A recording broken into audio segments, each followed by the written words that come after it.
अस्सलाम वालेकुम स्टूडेंट्स। आज की इस वीडियो में हम अपना unit number 2 a tiger in the zoo इसका जो बुक वर्क है इसको सॉल्व करेंगे। तो मैं स्टार्ट कर रहा हूँ पेज नंबर 22 से। Part B, answer these questions with reference to the context. तो इस क्वेश्चन में हमें पोएम्स में से कुछ लाइंस दी जाएंगी जिनके मुतालिक हमसे क्वेश्चन किए जाएंगे और हमने उन क्वेश्चंस के शॉर्ट्स जो हैं वो आंसर्स देने हैं। तो इस जो है वो पार्ट की तरफ मूव करने से पहले मैं इस पोएम को दोबारा से कुछ ब्रीफली थोड़ा सा एक्सप्लेन कर दूं ताकि हमारे जहन में जो है वो दोबारा से एक स्केच आ जाए। तो ये पोएम जो है ये एक टाइगर के मुतालिक है जो अपने केज में इधर उधर मूव कर रहा है और उसके पंजों की बिल्कुल आवाज़ नहीं है, उसको गुस्सा भी आया हुआ है। और इसके बाद पोएट जो है वो उसके जंगल की सिचुएशन को प्रेजेंट करता है कि अगर ये जंगल में होता तो ये किसी तालाब के किनारे पे किसी हिरन का शिकार करने के लिए बैठा होता और जंगल के किनारों पर मौजूद जो घर हैं उनको अपनी आवाज़ से डराता। और अभी ये एक अफसोस की बात है कि इसको एक कंक्रीट के सेल में बंद कर दिया गया और उसकी जितनी भी स्ट्रेंथ है वो इन बार्स के पीछे है और इसको विजिटर्स में कोई इंटरेस्ट नहीं है। ये रात को जो है वो गाड़ियों की आवाज़ें सुनता है और रात को सितारों को बड़ी ही हसरत से देखता है। तो ये सारी पोइम थी। अब हम मूव करते हैं इन लाइंस की तरफ। On pads of velvet quiet in his quiet rage, what does the word pads refer to.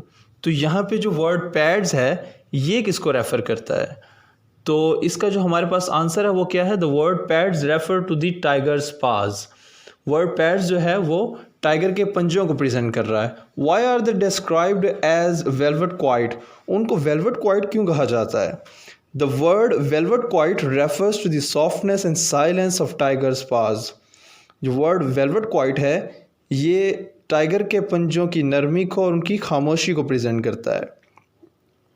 Y is he quiet even when he is angry, वो खामोश क्यों है अगरचे कि उसको गुस्सा भी आया हुआ है। He is angry but quiet, वो गुस्से में है लेकिन खामोश है। Because he is in a cage, क्योंकि उसको एक पिंजरे में बंद कर दिया गया और वो हेल्पलेस है। आगे हमारे पास लाइंस हैं, but he is locked in a concrete cell, his strength behind bars. What is a concrete cell? Concrete cell क्या होता है? Concrete cell is a cage in a zoo. Concrete cell किसी भी पिंजरे को कहा जाता है जो कि एक चिड़ियाघर में होता है।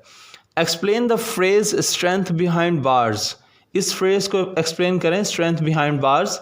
तो इसका मतलब क्या है? It means that he strength can not cross the bars of cage. तो इसका मतलब ये है कि उसकी जो ताकत है वो केज की बार्स को क्रॉस नहीं कर सकती। What would have happened if his strength was not locked behind bars, क्या होता कि अगर उसकी स्ट्रेंथ को इन बार्स के पीछे लॉक ना किया जाता? तो सिंपल आंसर है, he would have killed someone, वो किसी को नुकसान पहुंचा सकता था या किसी को मार सकता था। आगे हमारे पास पार्ट सी है और इसमें वो कह रहा है थिंक एंड आंसर, कि आप खुद से सोचें और इन सवालात के जवाब दें। How do you think the tiger feels when it is in the जू, आप क्या सोचते हैं कि टाइगर कैसा फील करता होगा अगर वो एक जू में होगा? The tiger feels extremely upset and tortured in the जू, टाइगर जो है वो बहुत ही ज़्यादा अपसेट और बहुत ही ज़्यादा अपने आप को अजियत में महसूस करता है जब वो एक जू में होता है। How do you think the tiger would feel near a water hole, आप क्या सोचते हैं कि टाइगर को कैसा लगेगा अगर वो एक वाटर होल के करीब होगा और क्यों ऐसा लगेगा? The tiger would enjoy there, tiger वहाँ पे इन्जॉय करेगा because he would be able to drink water and catch a plump deer, क्योंकि वो वहाँ पर पानी पीने के काबिल होगा और किसी भी हिरन का शिकार करने के काबिल होगा। Why do you think the tiger is ignoring visitors, आपको क्या लगता है कि टाइगर विजिटर्स को क्यों इग्नोर कर रहा है? He is missing his wild life, वो अपनी वाइल्ड लाइफ को मिस कर रहा है। And finds no attraction in the visitor, और उसको विजिटर्स में कोई भी दिलचस्पी नहीं है। Why does the tiger gaze at the stars, tiger जो है वो सितारों को क्यों घूर रहा है या गौर से देख रहा है? He wishes to be free in the forest, वो जंगल में बिल्कुल आज़ाद रहना चाहता है। As stars are there in the sky, जैसा कि सितारे जो हैं वो आसमान पर आज़ाद हैं। तो ये हमारे पास कुछ क्वेश्चन है जिनके हमने आंसर देखे। हमारे पास नेक्स्ट क्वेश्चन है, question number 5, is it right to put animals inside cage in the zoo, give your views on this. तो अपना जो है वो एक व्यू दें कि आया ये ठीक है कि एनिमल्स को हम जू में जो है वो कैद कर दें या ना करें? No, it is not right, ये ठीक नहीं है। Animals are the beauty of earth, जो जानवर हैं वो ज़मीन का हुस्न है या खूबसूरती हैं। And have the right to enjoy themself, और उनका भी हक है कि वो इन्जॉय करें। आगे हमारे पास जो क्वेश्चन है उसमें क्या कह रहा है, अप्रिशिएट द पोएम, कि इस पोएम की कोई भी अच्छी बात जो है उसको एक्सप्लेन करें। और उसमें क्वेश्चन है, the poet has used words which help the reader visualize the tiger in the zoo, list the words and phrases that lend the poem visual quality। तो कुछ ऐसे वर्ड्स हैं वो आप इस पोएम्स में से हमें बताएं जिनको पढ़ के हमें लगता है कि ये कोई पोएम रीड नहीं की जा रही बल्कि हमारे सामने एक मूवी चल रही है और हम ये सारा कुछ अपनी आंखों से देख रहे हैं। तो कुछ वर्ड्स इसमें पोएट ने ऐसे यूज़ किए हैं जिनसे हमें लगता है कि एक मूवी हमारे सामने प्ले की गई है, जैसे कि vivid stripes, quiet rage, lurking in shadow, slide through long grass. तो ये कुछ वर्ड्स हैं जिनसे हमें लगता है कि हमारे सामने एक मूवी प्रेजेंट की जा रही है। आगे हम चलते हैं, हमारी स्टेटमेंट है, listen to these tiger facts and state whether these statements are true और फॉल्स। तो यहाँ पे हमारे सामने कुछ स्टेटमेंट्स जो हैं वो पढ़ के सुनाई जाएंगी और हमने बाद में इन स्टेटमेंट्स को बताना है कि आए ये ठीक हैं या गलत हैं। तो अभी मैं इन स्टेटमेंट्स को रीड करने जा रहा हूँ। उनमें से पहला फैक्ट टाइगर की लाइफ के मुतालिक क्या है कि tigers night vision is about 6 times better than that of a human. तो टाइगर जो रात को देख सकता है वो इंसानों की निस्बत 6 गुना ज़्यादा अच्छा देख सकता है। Most tigers have yellow eyes but white tigers usually have blue eyes. ज़्यादातर टाइगर्स की आंखें पीली होती हैं लेकिन वाइट टाइगर की आंखें ब्लू होती हैं। Tiger do not normally roar eight other animals. Tigers जो हैं वो आम तौर पर दूसरे जानवरों पर नहीं रोर करते, नहीं धाड़ते। They roar to communicate with far off tigers. वो इसलिए धाड़ते हैं क्योंकि वो दूसरे दूर दराज जगहों पर मौजूद टाइगर्स के साथ कम्युनिकेट कर सकें। The male tigers often wait for the females कब to eat first, lions do the opposite. जो मेल टाइगर्स हैं वो फीमेल टाइगर्स और कब्स का वेट्स करते हैं कि वो खाना पहले खा लें, और लाइन जो है वो इसके ऑपोजिट करता है, वो पहले खुद खाना खाता है और बाद में फिर फीमेल और कब्स जो हैं वो खाना खाती हैं। इसी तरह से the stripes on each tiger are unique the like human fingerprints. जो टाइगर की बॉडी पर लाइंस हैं वो इंसानों के फिंगरप्रिंट्स की तरह एक दूसरे से बिल्कुल मुख्तलिफ होती हैं। Tigers are good swimmers. Tigers बहुत अच्छे जो हैं वो तरीके से तैर सकते हैं। They often swim several kilometers to hunt और क्रॉस रिवर्स। वो कभी कभी कई किलोमीटर्स तक तैरते हैं ताकि वो किसी भी शिकार को पकड़ सकें। तो ये कुछ फैक्ट्स थे टाइगर की लाइफ के मुतालिक। अब हम इन लाइंस को देखते हैं और गेस करते हैं कि आए ये ट्रू हैं या फॉल्स है। तो पहली लाइन क्या है, a tiger's night vision is the same as that of a human. तो टाइगर का जो नाइट विजन है वो ह्यूमन की तरह ही सेम है। तो हमने देखा कि नहीं, ऐसा नहीं है, बल्कि वो 6 गुना ज़्यादा अच्छा देख सकता है। तो ये स्टेटमेंट फॉल्स है। Tigers have yellow eyes, white tigers have green eyes. तो ये स्टेटमेंट भी रॉन्ग है क्योंकि वाइट टाइगर्स जो हैं उनकी ब्लू आइज़ होती हैं। Male tigers often wait for the female tigers and their cubs to eat first. तो ये स्टेटमेंट बिल्कुल ट्रू है, ऐसा ही है।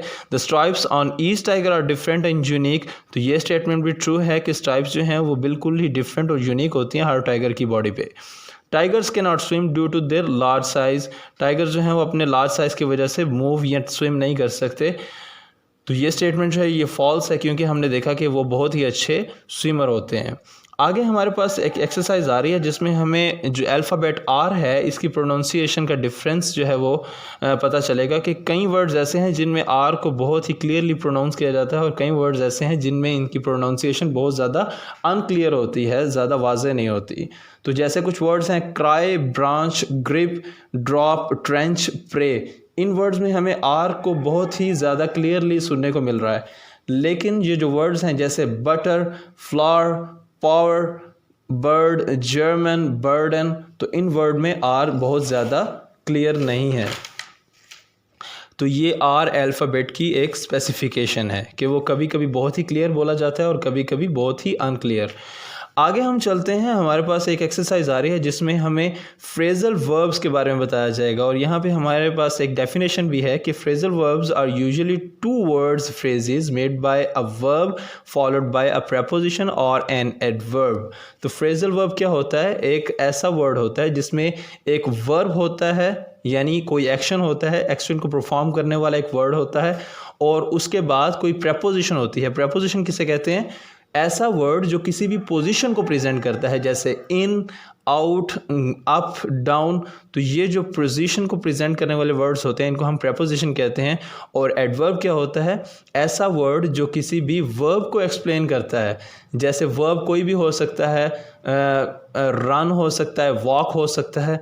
तो अब अगर हम कहें कि रन फास्ट, तो ये जो वर्ड रन है ये मज़ीद एक्सप्लेन हो गया है कि वो किस तरह दौड़ता है, वो बहुत तेज़ दौड़ता है। ठीक है, तो वर्ड दौड़ना या रन ये जस्ट एक वर्ब है और इसको मज़ीद एक्सप्लेन कौन कर रहा है? फास्ट, जो कि एडवर्ब है। ठीक है, तो वर्ब को एक्सप्लेन करने के लिए जो वर्ड होता है उसको हम एडवर्ब कहते हैं। इसी तरह अगर मैं कहूँ कि वॉक, तो ये जस्ट एक वर्ब है, लेकिन अगर मैं कहूँ कि वॉक स्लोली, तो स्लोली इसको मज़ीद एक्सप्लेन कर रहा है कि वो किस तरह चलता है, वो बहुत ही स्लो चलता है। तो यहाँ पे जो स्लोली है ये एडवर्ब है। ठीक है, तो वर्ब को एक्सप्लेन करने के लिए जो वर्ड आता है उसको हम एडवर्ब कहते हैं। तो फ्रेजल वर्ब की डेफिनेशन क्या है कि एक वर्ब होता है, उसके बाद या तो प्रेपोजिशन हो सकते हैं या फिर एडवर्ब हो सकता है। तो हम डायरेक्टली मूव करते हैं अपनी एक्सरसाइज की तरफ, और हम यहाँ पे इन ब्लैंक्स में सूटेबल जो फ्रेजल वर्ब है इसको पुट करेंगे। और हमारी जो पहली स्टेटमेंट है वो क्या है? Be careful, a fire might dash if you leave the stove on. आप ध्यान रखें कि आग भड़क सकती है अगर आप चूल्हे को ऑन रखेंगे। तो यहाँ पर हमारे पास नीचे 3 ऑप्शन दी गई हैं। पहला ऑप्शन है ब्रेक ऑफ, दूसरा है ब्रेक आउट और तीसरा है ब्रेक डाउन। ब्रेक ऑफ कहते हैं किसी भी रिश्ते का टूट जाना, ब्रेक आउट कहते हैं किसी भी बीमारी का या किसी भी आफत का टूट पड़ना, और ब्रेक डाउन जो होता है ये किसी की फीलिंग्स का या किसी का दिल टूट जाना, इस सेंस में इसको यूज़ किया जाता है। तो आप देख रहे हो कि इन तीनों वर्ड्स में जो मीनिंग है वो मिलता जुलता है, टूट जाने से मुतल्लिक है, लेकिन आप देख रहे हो कि डिफरेंट प्रेपोजिशंस के लगने से इनके मीनिंग चेंज हो रहे हैं। ब्रेक ऑफ किसी भी रिश्ते का टूट जाना, या ब्रेक आउट किसी बीमारी का टूट पड़ना, ब्रेक डाउन किसी के दिल का टूट जाना। ठीक है, तो प्रेपोजिशन लगने से मीनिंग चेंज हो जाता है। तो यहाँ पे जो सूटेबल प्रेपोजिशन है, ये सूटेबल फ्रेजल वर्ब है, वो क्या होगा? Break out. आग जो है वो भड़क सकती है, अचानक से आ सकती है अगर आप चूल्हे को ऑन रखेंगे। I lost my book, I must look for it. तो यहाँ पे सूटेबल जो फ्रेजल वर्ब है वो क्या है? Look for. लुक फॉर होता है किसी भी मटेरियलिस्टिक चीज़ को ढूंढना। लुक आउट होता है किसी भी चोर वगैरह को या किसी क्रिमिनल को ढूंढना, किसी इंसान को ढूंढना, या किसी डिक्शनरी में किसी वर्ड को ढूंढना। इसी तरह से जो लुक अप होता है ये कोई नई आइडियोलॉजी, कुछ नया सोचना, कुछ नया क्रिएट करना, कुछ नया ढूंढना, किसी चीज़ को इम्प्रूव करना, इस मायने में लिया जाता है। तो यहाँ पे जो सूटेबल फ्रेजल वर्ब है वो क्या है? Look for. Please dash the volume of the television, the baby is sleeping. तो यहाँ पे क्या लगाएंगे हम? Turn down. टर्न डाउन क्या होता है? आवाज़ को कम करना। टर्न आउट बिल्कुल बंद कर देना। टर्न अप ऊंचा करना। तो स्टेटमेंट क्या है कि आवाज़ कम कर दो, बच्चा जो है वो सो रहा है। तो यहाँ पे क्या लगाएंगे हम? Turn down. Mum went to the grocery shop. मामा जो थी वो किसी ग्रॉसरी स्टोर पे गई, ग्रॉसरी शॉप पे गई। क्यों गई? She dash sugar while baking a cake. तो यहाँ पे एक स्टेटमेंट है और नीचे हमारे पास फ्रेजल वर्ब्स हैं। रैन आउट ऑफ किसी भी चीज़ का ख़त्म हो जाना, रैन इनटू अचानक किसी का मिल जाना, रैन अवे भाग जाना, दूर चला जाना आबादी से या लोगों से। तो यहाँ पे सूटेबल फ्रेजल वर्ब क्या आएगा? रैन आउट ऑफ ख़त्म हो जाना। चीनी जो थी वो अचानक ख़त्म हो गई थी जबकि मामा जो है वो केक को बेक कर रही थी। आगे है dash the bus quickly, it is about to leave. तो यहाँ पे हमारे पास फ्रेजल वर्ब्स हैं। Get down, get away, get on. Get down होता है नीचे उतर जाना, गेट अवे दूर चला जाना, गेट ऑन ऊपर चढ़ जाना। तो यहाँ पे परफेक्ट क्या आएगा? Get on the bus quickly, जल्दी से बस पे आ जाओ। It is about to leave, ये बस जाने ही वाली है। ठीक है, तो आज की जो इस वीडियो थी इसमें हमने एक्सरसाइज का कुछ पार्ट किया है और नेक्स्ट जो रिमेनिंग पार्ट है वो हम अपने अगली डायरी में या अगली वीडियो में इसको कंप्लीट करेंगे। ठीक है, तो आज के लिए बस इतना ही। आप अपना ख्याल रखें और जो है वो इस सारे बुक वर्क को अपनी बुक पे जो है वो लिख लें। क्वेश्चन आंसर्स को याद करें, जो मैंने एक्सरसाइजेस करवाई हैं उनको इसी तरह सेम टू सेम अपनी बुक पे लिखें। और इसके अलावा रमज़ान जा रहा है तो आप लोग नमाज़ों की तरफ भी ध्यान करें, नमाज़ें पढ़ा करें और कुरान पाक बार बार पढ़ा करें। टाइम को बहुत अच्छे तरीके से स्पेंड करें। और बाकी जो एक्सरसाइज है वो हम इंशाल्लाह नेक्स्ट वीडियो में करेंगे। तो तब तक के लिए अल्लाह हाफिज़ और अपना ख्याल रखें। अल्लाह।